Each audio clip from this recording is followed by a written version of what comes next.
નમસ્કાર ખેડૂત મિત્રો, તમારું સ્વાગત છે અમારી બજાર ભાવની ચેનલમાં। તો આજના આ વિડીયોની અંદર આપણે કપાસ પકવતા તમામ ખેડૂતો માટે મળ્યા સારા અને ખુશીના સમાચાર। તો કપાસના વાયદા બજાર, રૂખવાળ બજારની સ્થિતિ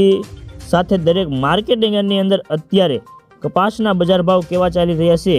તેની સંપૂર્ણ અપડેટ મેળવીશું। તો વિડીયોમાં અંત સુધી બની રહેજો। તો આગળ વાત કરીએ તો કપાસની બજારમાં ભાવ સ્થિર હતા અને આવકો પણ ઘટી હતી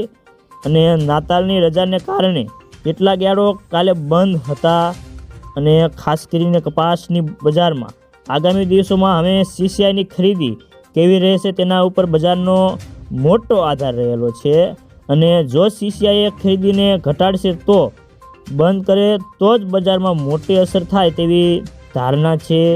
અને ફોરેન માર્કેટની ગેરહાજરી વચ્ચે રૂની બજારમાં પણ ભાવ સ્થિર રહ્યા હતા અને નાતાલને કારણે લોકલ બજારમાં પણ આવકો ઓછી હતી અને વેપારો પણ ખાસ કોઈ મોટા થયા નથી અને કપાસિયા ખોળની બજારમાં કોઈ મોટી મૂવમેન્ટ થાય તેવા સંજોગો દેખાતા નથી અને રૂની આવકો 2 લાખ ગાંસડીની ઉપર જોવા મળી રહી છે અને ખાસ કરીને ખાંડીએ 41,500 થી 42,000 હતા અને કલ્યાણ રૂના ભાવ 50 રૂપિયા ઘટીને 53,300 થી 53,700 રૂપિયા હતા। તો મિત્રો ચાલો જાણી લે કે દરેક માર્કેટિંગની અંદર અત્યારે કપાસના બજાર ભાવ કેવા ચાલી રહ્યા છે કે જે 20 કિલોગ્રામ દીઠ આપેલ છે।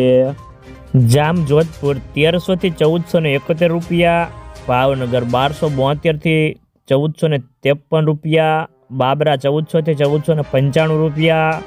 વાંકાનેર 1200 થી 1442 રૂપિયા, હળવદ 1250 થી 1470 રૂપિયા, રાજકોટ 1350 થી 1470 રૂપિયા, અમરેલી 890 થી 1466 રૂપિયા, જસદણ 1300 થી